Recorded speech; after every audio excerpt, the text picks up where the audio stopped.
मैं पिछले 3 दिनों से चंबा ज़िला में हूँ और आज यहाँ डलहौजी विधानसभा क्षेत्र के इस कार्यक्रम में हूँ।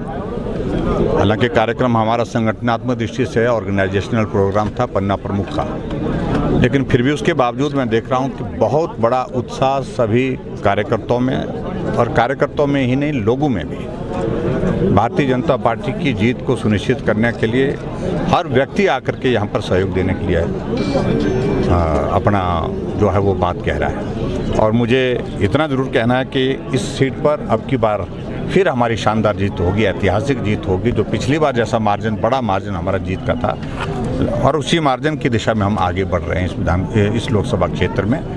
कांग्रेस पार्टी की अभी तक स्थिति है कि अभी तक वो प्रत्याशी घोषित नहीं कर पाए हैं। जिसको भी चुनाव लड़ने के लिए कह रहे हैं वो चुनाव लड़ने के लिए मना कर रहे हैं। इसका अभिप्राय सीधा है कि वो मुकाबला करने की परिस्थिति में अपने आप को अनुभव नहीं कर, महसूस नहीं कर रही है यहाँ पर। तो मुझे सिर्फ इतना ही कहना है कि मोदी जी के नेतृत्व में मजबूत सरकार देश को फिर चाहिए।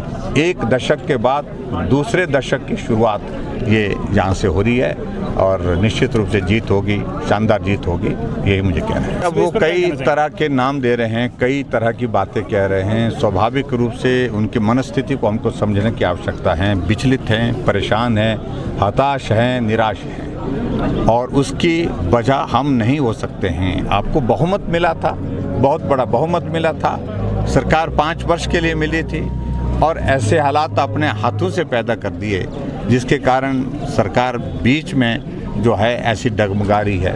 और ऐसे में मैं यही कहूँगा, अभी हिमाचल प्रदेश में जहाँ लोकसभा के चुनाव के साथ उपचुनाव का परिणाम आएगा, तो पूरी संभावना यही दिखती है कि सरकार कांग्रेस पार्टी की रहेगी नहीं। बहुमत ऐसे भी उनके पास नहीं है। जब राज्यसभा की सीट हार गए तो बहुमत कैसे बोल सकते हैं कि हमारी सरकार का बहुमत है। जब विधानसभा में बजट पास करना था, 15 बीजेपी के विधायकों को सदन से सस्पेंड करके बजट पास किया गया, तो बहुमत तो है ही नहीं, और आगे भी आने वाले समय में होगा नहीं। अभी CPS वाले मामले में भी हियरिंग चली हुई है, और मुझे लगता है कि उसका भी बहुत जल्दी फैसला आने वाला है और झटका होगा। और बहुत सारी चीज़ें ऐसी हैं जो इस लोकसभा के चुनाव के साथ आप देखेंगे हिमाचल प्रदेश में सरकार का परिवर्तन निश्चित रूप से हिमाचल में होगा।